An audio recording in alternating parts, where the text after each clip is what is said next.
hopefully Friday we can go. If not, Monday would be the next one. And I don't even think they've even announced the window beyond the Monday. So today's definitely been scrubbed. We'll have to wait and see if they're going to announce on Friday. Maybe they'll open another window sometime next week, so they'll always have 3 kind of available. But again, I talked to Tony Rice. He's a NASA ambassador, lives in the Raleigh area, about what this means scrubbing today and what happens on Friday now that we're in the second launch window. So we have a scrub of the mission. So when's the next launch window for this if we don't go off this morning, which it looks like that's not going to happen? Yeah, these things happen. I've seen far more scrubs and I've seen launches, but we want to have the best success, and the weather criteria are important. So the next opportunity is going to be on the second Friday, and that's unfortunately the window opens at 12:48. So what do you think about that? Yeah, unfortunately, that's prime time for the sea breeze coming in off the coast. And if you've been to Florida any time in the summer, you know we have afternoon thunderstorms. It's like clockwork, that 2, 3, 4, 5 o'clock time frame. And lightning is one of those big criteria. We've also got some tropical activity out there as well that we've got to contend with. So I'm curious. So what if a tropical system or a hurricane were to head towards the pad? Not so much, on the launch day, but if they were waiting for a window to open, would they have to roll the whole rocket back into the assembly building? Rollback is always a possibility. Yeah. Unfortunately, that takes a day. Yeah. Because it's rolling at a top speed of about a mile an hour.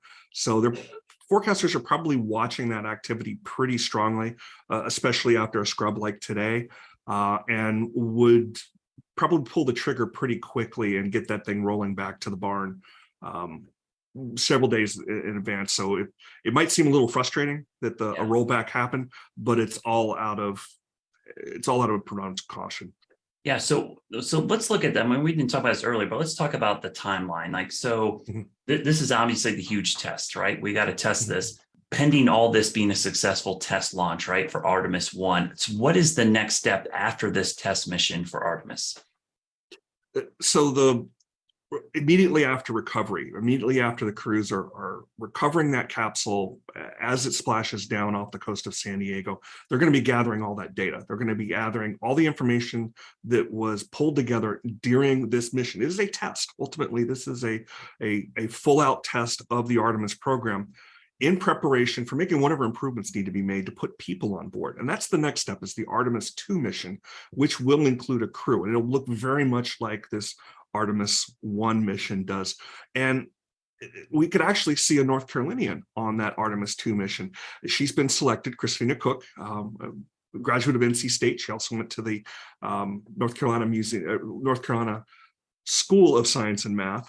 And she was among those that were selected several months ago to be a part of this. She could also be one of the first to step back on the moon. She could be the first woman to step on the moon.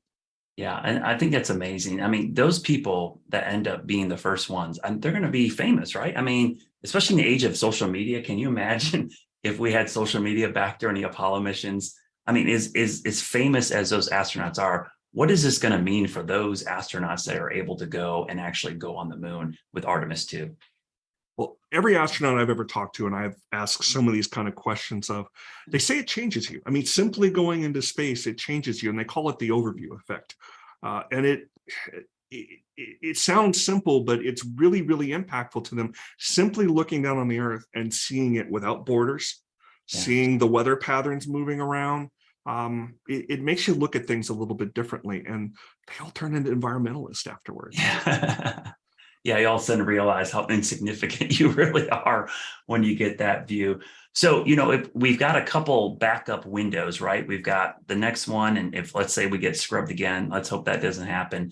How many windows are open before they just say, you know what, we're just going to wait this out, or are they just going to keep waiting and eventually launch this rocket? It will eventually get launched, and they've announced those first 2 windows, Friday, September 2nd, and the other one is Monday, September 5th. That's kind of the near-term ones. Looking at the mission plan going farther out, there's launch windows available through December. Okay. So this will go off at some point. The biggest challenge in Central Florida is often the weather. Yeah. So hopefully we'll be able to pull it off on Monday. If not, there's other opportunities that are available. Yeah, and I think you mentioned this before, but that this is not just a short mission like the Apollo missions. This is what, 42 days or 41 days. So we're going to be able to, once it launches, I think that's just the beginning of the fun, right? Every day we're going to get some kind of cool update as the mission goes on. And so once the mission takes off and we're in orbit, let's say around the moon, what are some cool things that you're looking forward to as the mission is progressing before the splashdown? I'm hoping that we see some interesting images come from the mission.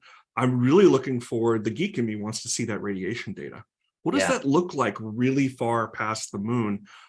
Even getting out towards some of those positions where NOAA has space weather satellites that are measuring something. How different is what Artemis is going to measure from some of the things that some of the measurements we're seeing with coronal mass ejections and other space weather that's coming from the sun? That's really going to help inform predictions here on Earth. I'm looking forward to the data, really.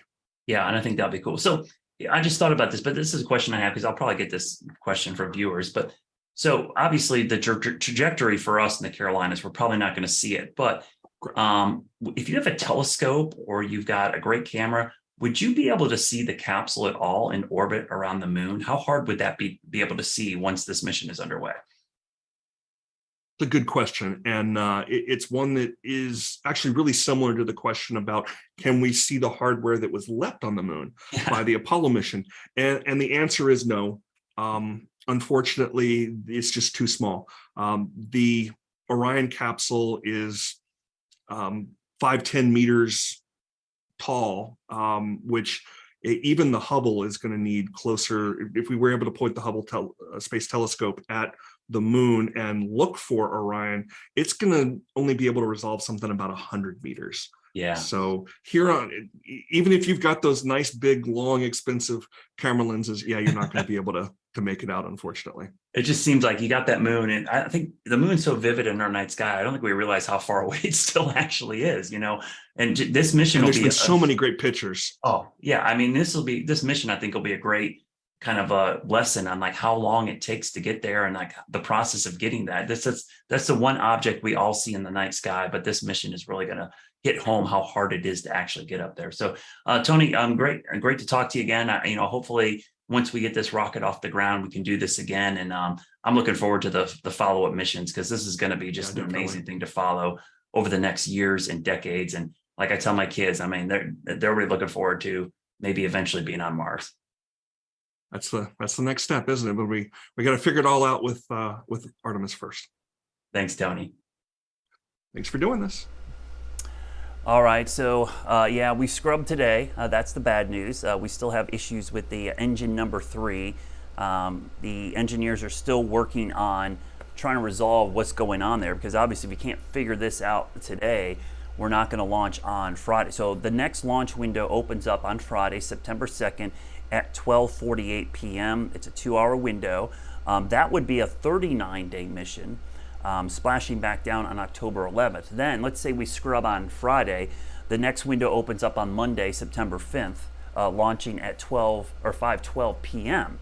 And that would be a 42-day mission, similar to today's launch. So you notice how the launch windows will affect how long the mission goes, because you have to have the perfect launch window to get out, and then the splashdown window has to be there as well. So what's interesting is if we do launch on Friday, after today's scrub, the mission will actually be 3 days shorter than if it would have launched today. So kind of interesting to see that this could be a shorter mission because of what happened today. Now,